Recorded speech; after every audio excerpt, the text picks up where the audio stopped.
दशरथ जी ने कहा अब मेरा अंत आ गया। अच्छा हुआ था जो मुझे उन तपस्वी अंधों ने श्राप दे दिया था, नहीं मैं आज जी कर क्या करता।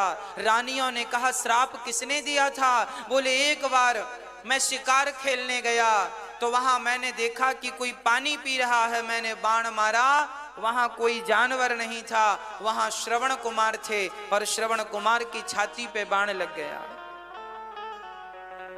श्रवण कुमार ने कहा मेरे अंधे माता पिता रो रहे हैं, प्यास से तड़प रहे हैं, मैं पानी का घड़ा लेकर गया और जब उनके माता पिता को दिया उन्होंने समझ लिया कि ये मेरा पुत्र नहीं है, कौन हो दुष्ट तुम? तब उन्होंने कहा दशरथ जी ने महाराज क्षमा करो, मेरे हाथ से आपके पुत्र की मृत्यु हो गई है। तड़प तड़प करके मां ने प्राण त्याग दिया, श्रवण की मां ने, और उस पिता ने श्राप दे दिया, श्रवण के पिता ने, अंधे ने। दशरथ जैसे हम अपने पुत्र के लिए तड़प तड़प कर प्राण त्याग रहे हैं, तुम भी अपने पुत्रों के लिए तड़प तड़प करके मर जाओगे। दशरथ जी को याद आ गया अपना श्राप। राम राम हा राम कही, राम राम कही राम, तनु परिहरि रघुवर बिरह, राउ गयऊं सुरधाम। राम राम कहते हुए दशरथ जी के प्राण निकल गए, प्राण निकल गए, अचेत होकर के गिर पड़े। जियन मरण फल दशरथ पावा, अंड अनेक अमल जसु छावा। आज जीने और मरने का फल गोस्वामी जी लिख रहे हैं, आज दशरथ जी ने ये फल पाया। राम राम कहते हुए दशरथ जी ने प्राण त्याग दिए। राम तुम्हारे बिना भी क्या जीना। राम जी का चिंतन करते करते देखो तो सही, हम लोग जिंदा रह लेते हैं पर दशरथ जी राम के बिना एक क्षण जीवित ना रह पाए। सारी रानियां रोने लग गईं। बिल पही बिकल दास अरुदासी, दास दासी नगर में घर घर में लोग रोने लग गए। ऐसा राजा चला गया, ऐसा धर्मात्मा राजा चला गया। तब गुरु वशिष्ठ जी ने आकर सबको समझाया, दुख कम किया। एक नाव मंगाई, नाव में तेल भरा, तेल भरकर दशरथ जी का शरीर उसमें रख दिया ताकि उनकी बॉडी शरीर खराब ना हो। और तुरंत श्री वशिष्ठ जी महाराज ने भरत और शत्रुघ्न को ननिहाल अपने सैनिकों को कहा, जाओ वायु के वेग से जाना और कुछ भी पूछे भरत तो कुछ बताना मत, बस ये कहना गुरुदेव ने बुलाया है। ननिहाल रथ पहुंचा और भरत जी को अपशगुन काफी दिन से हो रहे थे। अयोध्या से लोग आए, गुरु की आज्ञा है जल्दी चलना है। जैसे थे भरत जी वैसे ही रथ पर बैठे, ये नहीं कि समय लगाएं तैयारी में। शत्रुघ्न और भरत जी चले, वायु के वेग से रथ अयोध्या आया। और जब अयोध्या आया तो सारी अयोध्या वीरान हो चुकी थी। कोई कहीं खुशी नजर नहीं आई। किसी के द्वार पर ना तो जलता हुआ दिया नजर आया, ना तो घर के द्वार पर आंगन पर तुलसी लगी थी, वो तुलसी भी बेचारी मुरझाई हुई सी थी। भरत जी समझ गए कुछ बहुत बड़ा अनर्थ हो गया है। पूछ रहे हैं भैया क्या हुआ, कुछ तो बताओ, पर कोई उत्तर नहीं। भरत जी दौड़कर पहुंचे अपनी मां कैकेयी मां के पास। मां बताएगी क्या हुआ है। लगता है हमारे भैया पर कोई संकट आया है। और मां कैकई भैया पर संकट देख नहीं सकती, इसलिए पहले मां के पास गए, क्योंकि मां सबसे ज्यादा, कैकई सबसे ज्यादा राम से प्यार करती थी। भरत जी चले तो धन्य है ये कैकई मां। पत्थर भी इतना कठोर नहीं होता जितनी कठोर ये कैकई। पति मरा पड़ा है, पति का भी अंतिम संस्कार नहीं हुआ। और रामचरितमानस में गोस्वामी जी लिख रहे हैं कि जब भरत आए तो दिया जलाकर सोने की थाली में भरत की आरती उतार रही। अब सोचो, जिस स्त्री का पति मरा पड़ा हो, अभी अंतिम संस्कार भी ना हुआ हो, वो स्त्री क्या अपने बेटे की आरती उतारेगी? पता नहीं कैकई मां को क्या हो गया है। कैकई हर्षित एहि भांति, मनहु मुदित दब लाई किराती। भरत ने कहा, मां क्या हुआ मां, ये सब शांति क्यों है? तब कैकई ने कहा, बेटा भरत, मैंने कुछ बात संभाली थी, तात बात में सकल सवारी, मैंने सारी बात बना ली। अच्छा, क्या बात बना ली मां आपने? बीच बिगाड़ूं, विधाता ने बिगाड़ा। क्या बिगाड़ दिया विधाता ने? बोले, राऊ तुम्हारे पिता दशरथ जी बीच में ही उनके प्राणांत हो गया। दशरथ जी के मरने की खबर कैकई ऐसे सुना रही है जैसे कोई उत्सव सुना रही हो। अब तो भरत की आंखों से आंसू गिरने लगे। मां, पिताजी नहीं रहे ना पुत्र।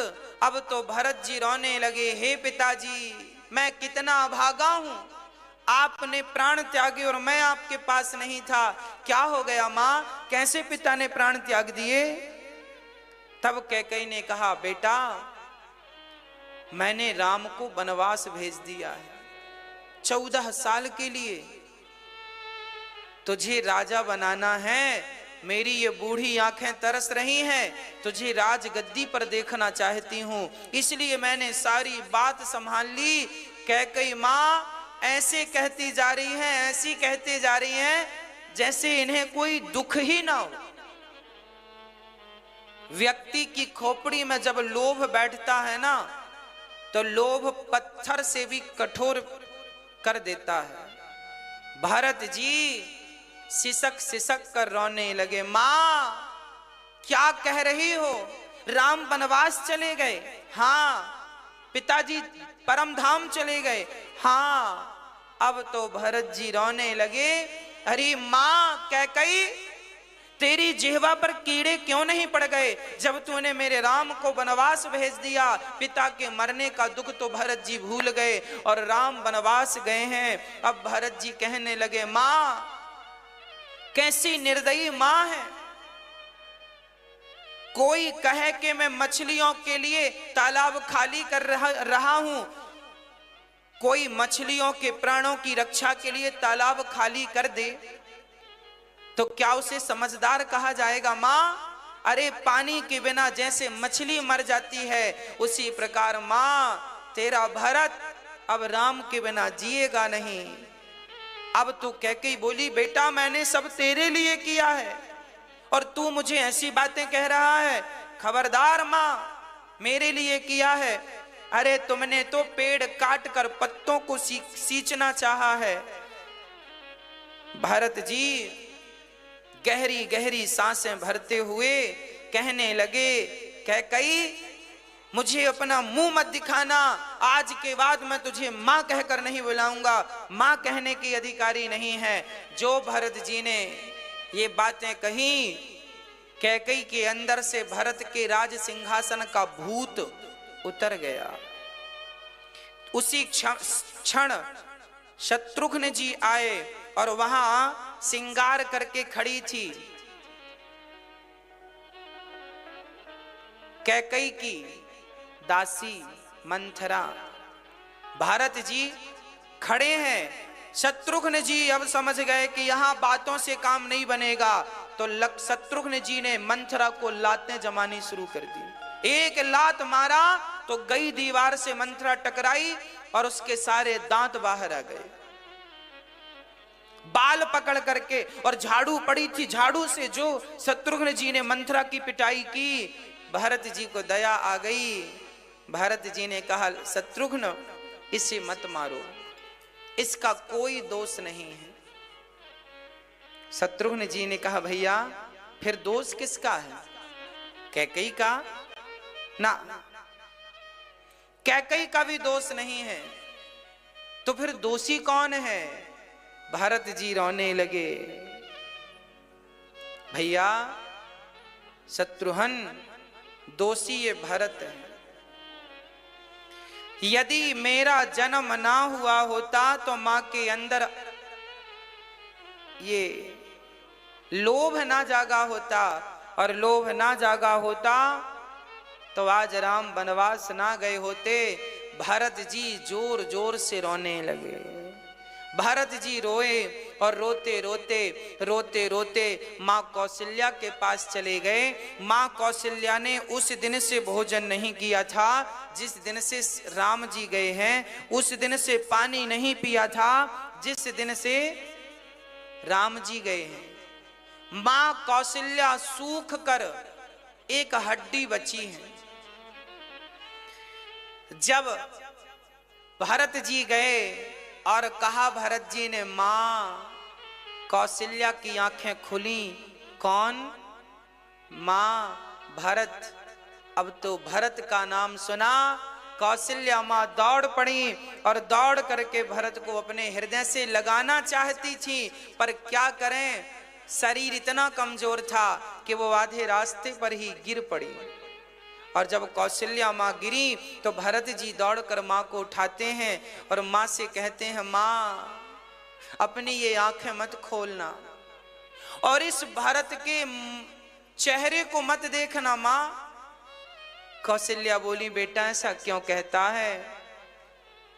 तब भरत जी ने कहा, माँ तेरे भरत का चेहरा कलंकित हो गया है। माँ अब इस कलंक से भरे मुख को मत देखना। माँ इस भरत के कारण आज राम को वनवास जाना पड़ा और कितना कष्ट उठाना पड़ा। माँ आप यही सोच रही होगी ना कि मैंने अपनी माँ से मिलकर कोई षड्यंत्र किया है। भरत जी बोले, माँ अब भरत जी अपनी सफाई देने लग गए। माँ मेरा अपराध नहीं है, मैं स्वप्न में भी नहीं चाहता कि राम से एक क्षण के लिए दूर हो जाऊं। माँ मेरी सूरत को मत देखना। माँ मैं अभागा हूं, मैं कलंकित हूं। माँ तब कौशल्या ने हृदय से चिपका करके भरत को गोद में लेकर के गोद में बिठा करके कहा, भरत याद रखना ये कौशल्या कभी तुझ पर संदेह नहीं कर सकती। जो माता पिता पुत्र को मारने से जो पाप, भरत जी कह रहे हैं, मां जो पाप माता पिता को मारने से लगता है, जो पाप गौशाला में आग लगा देने से लगता है, वो सारा पाप मुझ भरत को लग जाए। माँ मैं सबसे बड़ा अभागा हूं, मुझे सारा पाप लग जाए, जितना भी संसार का पाप है सब मुझे लग जाए, गौ हत्या का पाप मुझे लग जाए। बेटा भरत ये पाप क्यों लेना चाहता है? माँ भरत जी ने कहा, मां संसार के सारे पाप मैं सह लूंगा, पर राम के वनवास का ये पाप जो मेरे कलंक लगा है ये मैं सहन नहीं कर पाऊंगा। मां भरत जी को उठाकर गोद में लेकर पुचकारने लगी, चुम्बन करने लगी। बेटा मैं कभी तेरे बारे में ऐसा नहीं सोच सकती पुत्र। तब तक गुरुजन आ गए। गुरुजी ने भरत को उठाया, संभाला, कहा बेटा समय हो रहा है, चलो पिता की क्रिया करो। चंदन की लकड़ियों की चिता बनाई गई, दशरथ जी का शरीर निकाल के रखा गया और वो चिता का वर्णन गोस्वामी जी करते हैं, ऐसी चिता बनाई गई मानो स्वर्ग की सीढ़ियां हो। आग लगाई भरत जी ने, दशरथ जी का शरीर पंच तत्वों में मिल गया। भरत जी ने उनकी सारी क्रिया की, तेरह ही ब्राह्मणों का भोज, इतना दान पुण्य पिता के नाम से किया, जो भी एक पुत्र को करना चाहिए वो सारे कर्तव्य श्री भरत जी ने पूरे किए। अब जब सब हो गया, पिता का संस्कार इत्यादि, तब एक सभा लगी। उस सभा में गुरु वशिष्ठ जी बैठे और भरत जी को बुलाया गया। भरत जी आप बैठो, सुनो भरत, पिता की आज्ञा तुम्हारे भाई राम ने मानी और वो 14 साल के लिए वनवास चले गए। अब उनकी एक आज्ञा और है जो तुम मान लो। भरत जी ने कहा गुरुजी कौन सी आज्ञा, कौन सी आज्ञा? तब वशिष्ठ जी ने कहा कि तुम राजा बन जाओ। ये कहते हुए भरत जी रोने लगे, मेरे पिता चले गए, मेरे भाई वनवास चले गए, अब मैं राजा बनूं। तब वशिष्ठ जी समझाते हैं, सुनहु भरत भावी प्रबल, बिलख कहूं मुनिनाथ, हानि लाभ जीवन मरण, जस अप जस विधि हार। भारत को समझाते समझाते गुरु वशिष्ठ जी रोने लग गए। सोना हूं भरत भावी प्रबल, बिलख बिलख बिलख कर, बिलख कहाँ हूं मुनिनाथ। भरत जी को समझाते हुए रोने लगे वशिष्ठ जी। गुरुदेव, मुझ अधम नीच को आप कह रहे हैं राजा बन जाओ। भरत जी चुपचाप बैठे हैं। गुरु वशिष्ठ जी समझा रहे हैं, तुम इतना सोच ना करो। सोचिए विप्र जो वेद विहीना, सोचिए नृपति जो नीति न जाना, सोचिए शूद्र विप्र अवमानी, सोचिए पुनि पति वंचक नारी। जो नारी अपने पति का त्याग करके पर पुरुष के संग रहती है वो सोचे, जो राजा प्रजा का पालन नहीं करता वो सोचे, जो ब्राह्मण वेद नहीं पढ़ता समझता नहीं है वो सोचे। आप तो धर्मात्मा हो भरत, आप क्यों सोच रहे हो? भरत जी ने कहा गुरुदेव, मुझे राजा बनाएंगे ना तो ये पृथ्वी रसातल में चली जाएगी। गुरु वशिष्ठ जी ने कहा क्यों चली जाएगी रसातल में?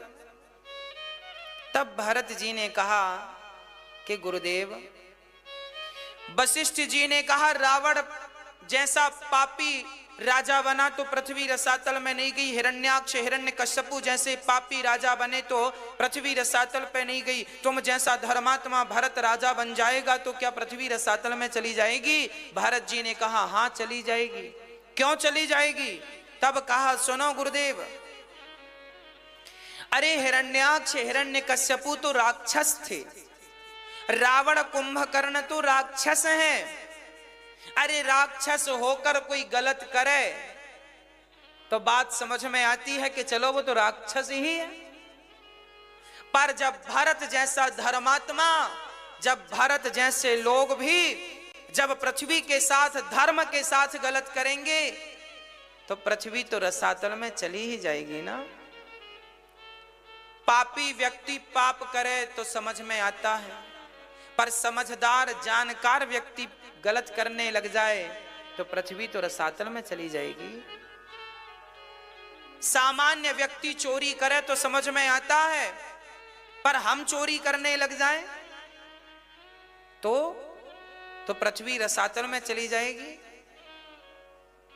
आप जैसे धर्मात्मा लोग चोरी करने लग जाएं, असत्य बोलने लग जाएं, तो ये बताओ पृथ्वी फिर किसके बल पर रहेगी? ये तो बताओ। अभी पृथ्वी टिकी है तो केवल सत्यवादियों के, धर्मात्माओं के बल पर टिकी है, और जिनके बल पर टिकी है वह भी जब गलत सोचने और गलत करने लग जाएंगे तो पृथ्वी रसातल नहीं चली जाएगी। मुझे भरत जी ने कहा गुरुदेव, अभी मैं राजा बना नहीं हूं, केवल मेरी मां ने मुझे राजा बनाने का केवल संकल्प लिया है। केवल सोचा है। सोचिए कि जब मुझ जैसे अभागे को राजा बनाने की बात अयोध्या में उठी तो अयोध्या में आग लग गई। अभी मैं राजा बना नहीं, केवल बनाने की बात मेरी मां ने उठाई तो केवल बात उठने मात्र से मेरे भैया 14 वर्ष के लिए चले गए और पिता परम धाम सिधार गए। सोचो कि मैं अभी राजा बना नहीं हूं तो अयोध्या में इतना अनर्थ हो गया, और यदि धोखे से मैं राजा बन जाऊंगा पिता गुरुदेव तो ये पूरी की पूरी अयोध्या, पूरी पृथ्वी रसातल में चली जाएगी। ये पृथ्वी किसके बल पर टिकेगी इस धरा पर? भरत जी ने कहा, भरत जी की इस बात को, अच्छा सबको क्या लग रहा था कि जैसी मां है वैसे ही बेटा होगा, परंतु जैसे कीचड़ से कमल उत्पन्न होता है आज उसी प्रकार कैकई से भरत उत्पन्न हुए हैं, जिसमें कीचड़ की एक बूंद नहीं है। अर्थात गंदे विचार कैकई मां के और पवित्र विचार भरत के, एक कीचड़ की तरह और एक कमल की तरह। भरत जी ने कहा मैं सुबह अपने राम को लेने जाऊंगा, राम का दर्शन करने जाऊंगा। मैं कहूंगा कि भैया आप चलो, अयोध्या के राजा आप बनो, उनके बदले मुझे जिंदगी भर यदि मुझे बिताना पड़ा तो मैं वनवास में बिता लूंगा। भरत जी महाराज की सब जय जयकार करने लगे। वाह भरत, धन्य है आप। अब तो सुबह हुई, तैयारियां चालू हुई, भरत जी चल रहे हैं राम से मिलने के लिए।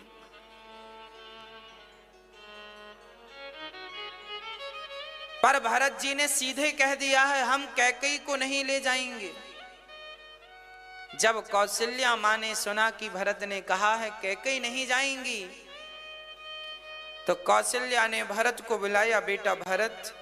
हाँ मां, तू कैकई को नहीं ले जाएगा? ना मां, अभागिन को नहीं ले जाऊंगा, इसके कारण तो आग लगी है। तो फिर बेटा मेरा भी नाम हटा दो, तेरी मां कौशल्या भी नहीं जाएगी। क्यों मां, आप क्यों नहीं जाएंगी? बेटा कैकई नहीं जाएगी तो फिर मैं क्यों जाऊंगी? क्योंकि राम मेरा दूध थोड़ी पीता था, राम तो कैकई का दूध पीता था ना। राम पूछेगा मेरी मां नहीं आई, कैकई नहीं आई, तो क्या जवाब दोगे? भरत धर्म संकट में पड़ गए। धन्य है मां, धन्य है एक मां ये है कौशल्या जो कैकई का भी पक्ष ले रही है, जिसने बड़ी निर्दयता से इनके बच्चे को वनवास भेज दिया। आज वह कौशल्या कैकई का पक्ष ले रही है। देखो तो जहां एक दूसरे से इतना प्रेम हो उसी नगरी को अयोध्या कहते हैं। ये कथाएं हृदय को परिवर्तित करने वाली हैं। भरत जी बोले ठीक है मां, यदि आपकी आज्ञा है तो ये भरत आपकी आज्ञा कैसे टाल सकता है। भरत तैयारी करने लगे जाने की। तभी भरत जी कुछ योग्य लोगों को बुलाकर अयोध्या की रखवाली के लिए लगाते हैं कि हम सब चले गए और किसी ने अयोध्या पर आक्रमण कर दिया तो किसी ने भरत से कहा कि जब तुम राम को ही राजा बनाना चाहते हो तो फिर यहाँ की चिंता क्यों है?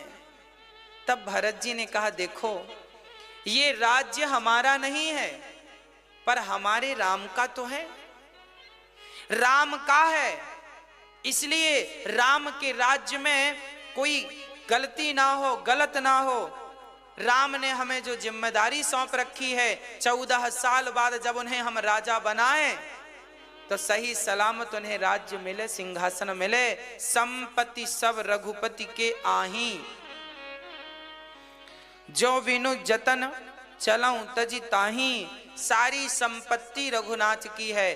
देखिए जरा, भरत जी अयोध्या में रहते जरूर हैं, पर अयोध्या की हर संपत्ति को वो अपनी ना मानकर रघुनाथ जी की मानते हैं। कितनी बढ़िया बात है।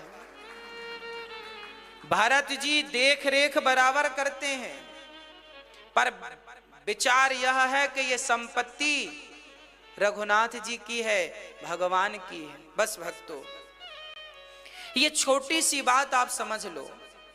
आप भी अपने घर परिवार में रहो, आनंद से रहो, पर इस विश्वास से, इस विचार से रहो कि यहां पर जो भी है वो मेरा नहीं है, वो रघुनाथ जी का। घर, पत्नी, पति, बेटा, बेटी, यहां तक कि ये शरीर भी, इस शरीर पर भी क्या आपका अधिकार है? है नहीं, पर लोगों ने मान रखा है। और धन्य है भरत जी जो ये हमें सिखा रहे हैं कि अधिकार किसी पर नहीं है, अधिकार है तो केवल राम के चरणों पर। भरत जी योग्य लोगों को अयोध्या की जिम्मेदारी देकर चित्रकूट की यात्रा में चल पड़े। सारी रानियां रथ पर चढ़कर जा रही हैं, लोग नगर से बच्चे बूढ़े सब जा रहे हैं। सारा नगर चल पड़ा राम से मिलने के लिए। नगर खाली हो गया। अब क्या हुआ? कोई रथ पर, कोई घोड़े पर, कोई हाथी पर, कोई पालकी पर जा रहा है। भरत जी को लगा मेरे राम जब पैदल गए तो भला मैं क्यों जाऊं रथ पर। भरत जी पैदल चलने लगे। भरत जी जब पैदल चले तो भरत जी के पांव में छाले पड़ने लगे। भरत जी के पांव में जब छाले पड़े, भरत जी को पांव में दर्द हुआ तो भरत जी रोने लगे, जोर जोर से रोने लगे। किसी ने कहा भरत जी क्यों रो रहे हो? आपके पांव में छाले पड़ गए, क्या इसलिए रो रहे हो? भरत जी ने कहा नहीं, मैं इसलिए नहीं रो रहा हूं कि मेरे पांव में छाले पड़ गए। मैं इसलिए रो रहा हूं कि जब मेरे पांव में इतना दर्द हो रहा है तो मेरे रघुनंदन के पांव में, मेरी मां जानकी के पांव में कितना दर्द हुआ होगा। क्या बिगाड़ा था मैंने अपनी मां का जो मुझे कलंकित कर दिया। भरत जी नंगे पांव, मां कौशल्या को खबर लगी कि भरत पैदल चल रहा है तो अपनी पालकी रुकवाई और भरत से कहा बेटा यदि तुम पैदल चलोगे तो और लोग कैसे चलेंगे? सबके पांव में छाले पड़ जाएंगे। बेटा रथ पर बैठ जाओ। मां ने जब जोर से कहा बेटा रथ पर बैठो, नहीं तो मैं भी तुम्हारे संग पैदल चलूंगी, तब भरत जी रथ पर बैठे और रथ पर बैठकर चले। तमसा नदी पर वहां विश्राम हुआ जहां राम का हुआ, और आगे चले तो श्रृंगवीरपुर पहुंचे जहां निषाद राज, अच्छा निषाद राज को सूचना मिली कि भरत आ रहे हैं। निषाद राज ने तुरंत सेना को आज्ञा दी अपने हथियार तैयार कर लो, लगता है राम को भरत जी मारने जा रहे हैं, ताकि मार करके 14 साल बाद का झंझट ही ना रहे। निषाद राज को लग रहा है मां ऐसी है तो बेटा भी ऐसा ही होगा। तभी किसी बुजुर्ग आदमी को छींक आ गई। उनने कहा नाना विचार कर लेना चाहिए। तो निषाद राज भरत जी के स्वागत में पहुंच गए। देखें तो सही सेना तैयार थी कि कुछ भी गड़बड़ दिखेगा तो टूट पड़ेंगे, पर भरत का प्रेम, जब भरत जी जब सुमंत्र जी ने बताया कि भरत भैया ये निषाद राज हैं, दूसरी रात राम जी इनके यहाँ विश्राम किए और राम ने इन्हें अपने हृदय से लगाया। और ज्यों भरत जी ने सुना कि राम ने निषाद राज को अपने हृदय से लगाया है, भरत जी अपने रथ से कूद गए और कूद करके भरत जी निषाद को हृदय से लगाकर लिपटा कर रोने लगे। किसी ने कहा भरत जी ये नीच जात का है, इसे आपने हृदय से क्यों लगाया? तब भरत जी ने कहा जिसे राम ने अपने हृदय से लगाया हो उसे भला हम हृदय से क्यों ना लगाएं। इसे हृदय से लगाने से ऐसा प्रतीत होता है जैसे हमने अपने राम को हृदय से लगाया। भरत जी वहां रुके, निषाद राज ने दर्शन कराया। राम जी यहाँ सोए थे, सिया जी यहाँ सोई। उस घास के बिछौनों को देखकर भरत जी रो पड़े। राम सिया जी रोई थी तो उनकी साड़ी के कुछ घुंघरू वहां पर गिर पड़े। भरत जी ने उन्हें उठाया, देखा ये माँ के घुंघरू हैं, साड़ी के, उनके वस्त्र आभूषण हैं। हृदय से लगाकर भरत जी रोने लगे। कितना कष्ट उठाया मेरे रघुनंदन ने, देखो तो सही, यहाँ इस बिस्तर पर राम जी सोए हैं। भरत जी उसी जगह पर जहां राम सोए थे उसके नीचे भरत जी मिट्टी पर सोए हैं। रात विश्राम किया, सबने फल फूल दूध इत्यादि लेकर। भरत जी तो कुछ भी नहीं लेते, प्रजा ने कुछ कुछ दूध ले लिया, किसी ने कुछ खा लिया, भरत जी कुछ नहीं खाते। अब आगे चले, चलते चलते जब भरत जी प्रयागराज पहुंचे तो प्रयागराज में भरत जी, भरत तीसरे पहर कह कीन्ह प्रवेश प्रयाग। भरत जी प्रयाग जब पहुंचे, प्रयागराज संगम में स्नान किया भरत जी ने, और स्नान करके प्रयागराज से कहा, प्रयागराज जी प्रसन्न हो गए, वाह भरत, आपकी भक्ति अमर है, बताओ तुम्हें क्या चाहिए। तब भरत जी ने कहा, आज भरत जी कह रहे हैं प्रयागराज जी से, सुनो, अर्थ ना, भरत जी क्या कह रहे हैं, हमें अर्थ नहीं चाहिए, अर्थ ना। अच्छा, पहली बात अर्थ से क्यों शुरू की भरत जी ने? क्योंकि अर्थ के कारण ही तो इतना बड़ा अनर्थ हुआ है। अर्थ मां को लोभ आया, याद रखना, अर्थ अनर्थ करता है। अर्थ न धर्म ना काम रुचि, गति न चाहूं, ना मुझे अर्थ, ना धर्म, ना काम, ना गति, ना मोक्ष, कुछ नहीं चाहिए। प्रयागराज जी ने कहा, फिर क्या चाहिए?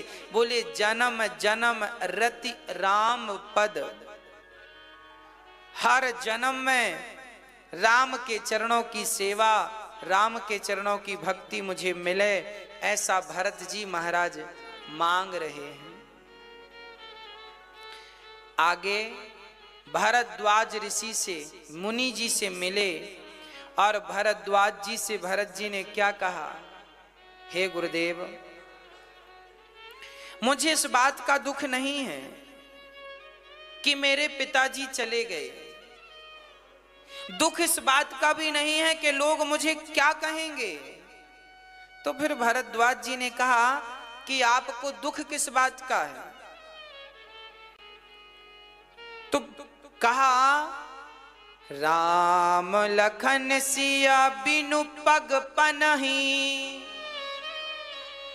कर मुनि वेश फिरहि बन बनहि।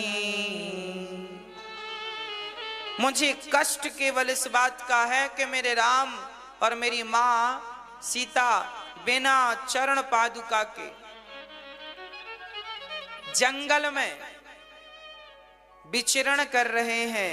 उनके पांव में कितना, उनके चरणों में कितना कष्ट हो रहा होगा, उस कष्ट से मेरा हृदय जला जा रहा है। भरत जी का दुख देखकर भरद्वाज जी बड़े दुखी हो गए, समझाने लगे, बेटा भरत,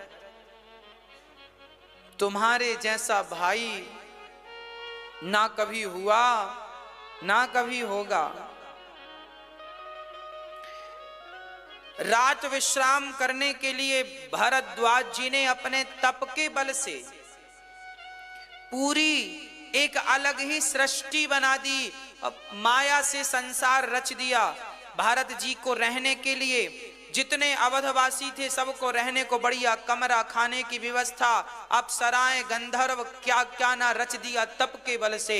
मानो भरद्वाज जी देख रहे हैं कि भरत जी का मन भोगों में तो नहीं है। सारा सामान इकट्ठा कर दिया, नगर बन गए, सुंदर सुंदर कमरे में, बढ़िया वीआईपी कमरों में सारी प्रजा रही, बढ़िया 56 प्रकार का खाए। पर रामचरितमानस में लिखा है कि जितना सुख प्रकट किया भरद्वाज जी ने, उस सुख का शरीर से तो क्या, मन से भी भरत जी ने स्पर्श नहीं किया। शरीर से तो छोड़ दीजिए, मन से भी उसका स्पर्श नहीं किया। भरत जी कोई सामान्य नहीं है। कहते हैं भक्ति करने का फल है भगवान की प्राप्ति। भक्ति करने का, माला जपने का, तपस्या करने का फल है भगवान की प्राप्ति। और भगवान की प्राप्ति का फल क्या है? हाँ, जब भगवान की प्राप्ति कोई कर लेता है तो भगवान की प्राप्ति करने के बाद भगवान उन्हें भरत जैसे भक्तों का स्वयं दर्शन कराते हैं। आओ अब हम इनका दर्शन आपको कराते हैं। भरत जी जैसे भक्त, भक्ति करने से भरत के दर्शन नहीं मिलेंगे। भक्ति करके पहले भगवान को पाओगे, जब भगवान से कहोगे तब भगवान ऐसे भक्तों का, भगवान के दर्शन का फल भरत का दर्शन है ना। भरत का चिंतन राम जी करते हैं, भरत राम का और राम जी जैसे कृष्ण राधा का चिंतन करते हैं और राधा कृष्ण का चिंतन करते हैं। भरत जी जब चले तो बादल भी छाया करते करते भरत जी के संग चल रहे हैं।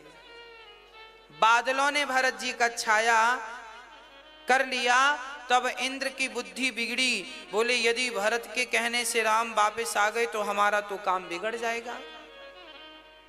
उनके गुरु बृहस्पति जी ने समझाया, एक बार तो तुमने आग लगा दी अयोध्या में, अब दोबारा भरत का रास्ता रोकोगे इंद्र तो तुम्हारी खैर नहीं। इंद्र समझ गए, है ना, ये रास्ता मत रोकना। अब श्री भरत जी महाराज गांव से निकल, जिस गांव से राम जी निकले उसी गांव से भरत जी भी निकले। गांव वाले भरत जी का दर्शन किए, भैया ये कौन है, ये तो वही है क्या? फिर वापस आ गए, ना ना ना ये वो नहीं है, इनके संग तो बड़ा समाज है। अब तो गांव के लोग भी कहने लगे, भैया हमने एक बार देखा था उन्हें, फिर देखने का मन है, क्या हम आपके संग चल सकते हैं? भरत जी बोले चलो। गांव के समस्त लोग भरत की टोली में हो गए और भरत जी चल पड़े। गोस्वामी तुलसीदास जी कहते हैं कि हम भी भरत के साथ हैं। गोस्वामी तुलसीदास जी कहते हैं हम राम के साथ नहीं हैं, हम तो भरत के साथ हैं। क्यों? क्योंकि राम के साथ तो सुमंत्र जी थे, राम के साथ तो केवट जी थे, तो केवट और सुमंत्र जैसे राम के साथ होंगे तो राम जी उनको अपने से दूर कर देंगे। राम के संग रहेगा कौन? पर भरत की टोली में सम्मिलित हो जाओगे तो भरत राम कहीं भी होंगे भरत के लिए तो उपस्थित होंगे। इसलिए भरत की टोली में, भरत के संग कहते हैं ना कि भक्तों के संग दासानुदासो भवितास्मि भूयः। जब आप भगवान के चरण ना पकड़ सकें तो कोई बात नहीं, उनके चरण पकड़ लीजिए जिनने भगवान के चरण पकड़ रखे हैं। भक्तों के चरण पकड़ोगे तो कल्याण हो जाएगा। भरत जैसे भक्तों के संग सारा समाज लग गया और भरत जैसे भक्त समाज को लेकर कहां पहुंचा देते हैं? राम के पास चल पड़े। अब राम जी, यहां सीता जी ने सपना देखा, सिया जी ने स्वप्न देखा, सपना देखा कि भरत जी आ रहे हैं सबके साथ। राम जी खड़े हो गए और राम जी रोने लगे, मेरा भरत, मेरा भरत, मेरा भरत, मेरा भरत, मेरा भरत कह कह के रोने लगे। सुबह हुई, लक्ष्मण जी लकड़ी लेने गए, देखा तो बड़ी धूल उड़ रही थी। पेड़ पर चढ़कर देखा तो लोग आ रहे थे। तुरंत लक्ष्मण जी दौड़े दौड़े आए, भैया जी धनुष बाण तैयार कर लो, युद्ध करना है। राम जी बोली, युद्ध किससे? अरे वो लक्ष्मण वो भरत आ रहा है, जैसे उसकी मां वैसे ही वो देखो पूरी सेना लेकर आ रहा है। उसे लग रहा होगा 14 साल बाद फिर आएंगे तो फिर अपना सिंहासन मांगेंगे, तो वो हमसे युद्ध करने आ रहा है, ताकि जंगल में इन दोनों को मार दो, ताकि झंझट ही ना रहे। लक्ष्मण जी बोले जा रहे, लक्ष्मण जी कह रहे हैं, भैया आज मैं भरत को मार डालूंगा, यदि युद्ध हुआ तो। आपकी तरफ उंगली उठाकर देखा किसी ने। राम जी बोले, भैया लक्ष्मण इतना मत सोचो, भरत ऐसा नहीं है, भरत ऐसी सोच नहीं रखता। भैया आप नहीं जानते, आप भोले भाले हैं। मैं जानता हूं कि उसकी मां नागिन है तो बेटा भी नाग ही होगा। कोई नाग से गाय थोड़ी पैदा होती है। जैसी मां बेटा भरत जी लक्ष्मण जी बोल रहे हैं, तब आकाशवाणी हो गई, लक्ष्मण अपने भाई के लिए ऐसी सोच मत रखो। तब लक्ष्मण जी शांत हुए। और यहां चित्रकूट जब पहुंचे, सारे लोग स्नान करने लगे, तभी केवट भरत को लेकर के चले। सबने मंदाकिनी में स्नान किया, भरत जी ने भी मंदाकिनी में स्नान किया। केवट पेड़ में चढ़कर देखा तो दूर कुटिया नजर आई। तुरंत भरत जी को लेकर केवट जी सबसे पहले चले, और चलते चलते यहां राम इंतजार कर रहे हैं, मेरा भाई कब आएगा, मेरा भरत कब आएगा, मेरा भरत कब आएगा। और वहां भरत जी मन में गिलानी कर रहे हैं, पता नहीं मुझे राम देखेंगे भी नहीं, ऐसा तो नहीं मुझे देख के आंख फेर लें, मुंह फेर लें। भरत जी की आंखों में आंसू हैं। रोते रोते भरत जी सोचे कि मेरे भाई पैदल चल के गए तो मुझे सिर के बल चलकर जाना चाहिए। और सिर के बल वो चलने लगे तो केवट ने रोका, भैया क्या कर रहे हैं, आप चलो ऐसे ही। चलते चलते चलते चलते जब भरत जी ने देखा कि ये घास की झोपड़ी सामने खड़ी बनी है और वहां माता सीता खड़ी हैं और आगे की तरफ भगवान श्री राम खड़े हैं, और जैसे राम को देखा भरत जी दौड़ करके, पाहि नाथ कहीं पाहि गोसाई, भूतल परे लकुट की नाई। भरत जी जैसे लकड़ी खड़ी खड़ी लकड़ी को गिराओ तो बिल्कुल खड़ी यूं गिर जाती है, ऐसे भरत जी राम को देखकर खड़े हो गए, स्तब्ध हो गए, और बिल्कुल खड़े खड़े राम जी के सामने उनके चरणों में भरत जी धड़ाम से गिर गए। राम जी के हाथ से धनुष बाण गिर गए। हां, राम ने कभी अपने धनुष बाण कभी गिराए नहीं, रावण के सामने धनुष बाण नहीं गिराए, बड़े से बड़े शत्रु दुश्मन के सामने राम जी ने अपने धनुष बाण नहीं गिराए। पर भगवान कहते हैं कि यदि कोई भक्त मेरी शरण में आ जाए तो मैं उसके सामने अपने धनुष बाण गिरा के अपने आप को उसके हवाले कर देता हूं। अपने आप को हवाले कर दिया। अस्त्र शस्त्र गिराना मतलब अपनी पराजय स्वीकार कर लेना।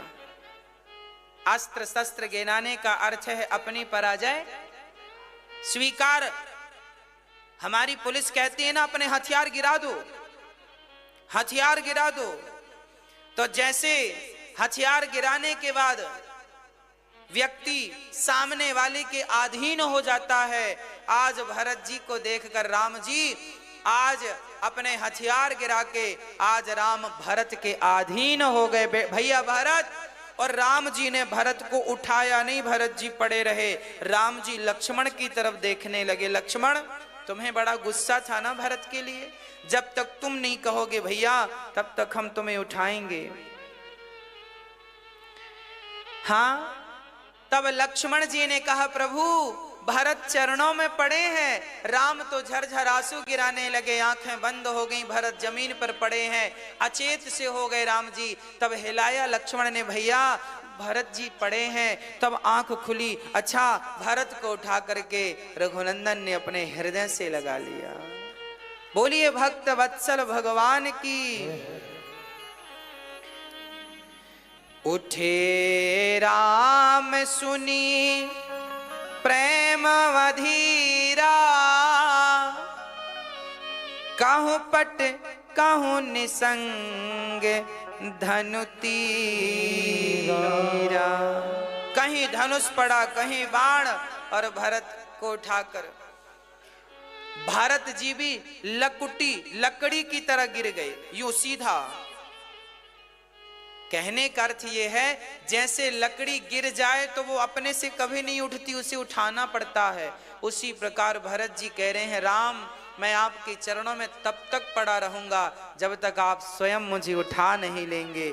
लकुट की नाई भरत जी पड़े हैं चरणों में, राम ने उठाकर हृदय से लगाया। और जब तक भरत जी राम से गले मिल रहे हैं, अपने हृदय से लगाकर बड़ा सुख पा रहे हैं, भरत जी राम को गले लगाए हैं, राम जी भरत को गले लगाए हैं, तब तक सारी समाज आ गई। और जब सब आए तो सब में से सबसे पहले राम जी सबसे नहीं मिले। प्रथम राम भेंटी कैकई, राम ने भरत को बिठाया और फिर सबसे पहले पालकी से कैकई को उतारकर सबसे पहले मां कैकई को बिठाया है आसन पर। किसी ने कहा ये भरत राम जी ने कैकई को क्यों बिठाया पहले? आज का व्यक्ति बिठाता क्या? आपका कोई अपमान करे तो आप उसकी तरफ देखेंगे क्या? नहीं ना, राम ने देखा, राम ने उन्हें आगे उठा के बिठाया।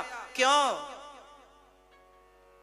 राम ये संदेशा देना चाहते हैं कि आपके साथ कोई गलत करेगा तो क्या आप भी उसके साथ गलत व्यवहार करोगे? और यदि करोगे तो फिर उसमें और तुम में अंतर क्या रहेगा? और सच्ची कहूं मेरी मां, तो कैकई ना होती तो राम को कोई ना जानता। राम को कैकई ने वनवास नहीं भेजा। राम जी जब छोटे से थे तो एक बार राम जी माता कैकई के दोनों नयन आंखें मूंद ली ऐसे। कैकई बोली, बेटा राम, तुमने मेरी आंखें क्यों मूंद ली? राम ने कहा, मां मुझे एक वचन दो तब मैं आंखें खोलूंगा। हाँ हाँ, क्या चाहिए? मां, जब मेरे पिता मुझे राजा बनाने लगे तो आप मुझे वनवास भेज देना। क्यों बेटा? मां, मैं इस धरती पर अवतार लिया हूं, मां बाप मुझे भेजेंगे नहीं, कौशल्या और दशरथ जी, आप भेज देना।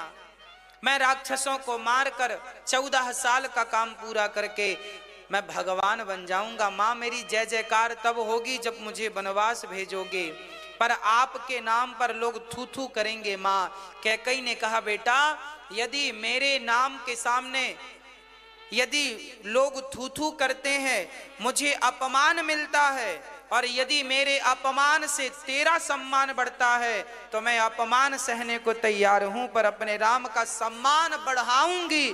ठीक है राम, राम ने ही कहा था, इसलिए कैकई ने वनवास भेजा। कैकई जिनकी मर्जी के बिना पत्ता नहीं हिलता, उन्हें कैकई क्या वनवास भेजेंगी? इसलिए राम कैकई से कहते हैं, कैकई ने कहा, राम क्या तुम मुझसे नाराज हो? राम ने कहा, ना मां, हृदय से लगा लिया, चरणों को पकड़ लिया राम ने। मां, मैं आपसे नाराज क्यों रहूंगा?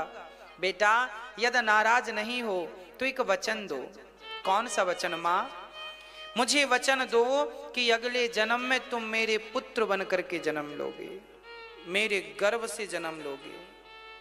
राम ने कहा मां ठीक है, मैं आपका बेटा बनूंगा, पर मैं आपका दूध नहीं पीऊंगा। वही कैकेयी द्वापर में माता देवकी बनी, जन्म तो लिया पर दूध नहीं पिया। दूध पिया तो मां यशोदा का। अब राम जी सारी समाज के संग बैठे हैं, चर्चाएं चल रही हैं। भरत जी क्या कह रहे हैं, गुरुजन, तभी खबर लगी कि जनक जी भी आए हैं। धन्य है ये चित्रकूट धाम, जहां चलकर केवल भगवान नहीं आते, सारी अयोध्या चलकर के वहीं पहुंच जाती है। जहां राम तह अवध निवासु, अयोध्या कहां है, जहां भगवान है वहीं अयोध्या है। इसलिए कहता हूं कि आप अपने हृदय को साफ करके यहां राम को बिठाओ। जिस दिन राम हृदय में बैठ जाएंगे उस दिन आप अयोध्या बन जाएंगे, आपका संपूर्ण शरीर अयोध्या हो जाएगा। प्रिय भक्तों, सारा समाज बैठा है। राम सपने में भी अपनी मां का दिल नहीं दुखाते। कैकेयी मां का स्वागत करके कौशल्या मां का स्वागत करते हैं, सुमित्रा मां का स्वागत करते हैं। राम ने उस मां का अपमान नहीं किया जिसने 14 साल का वनवास दिया। तो आपकी माएं आपको तो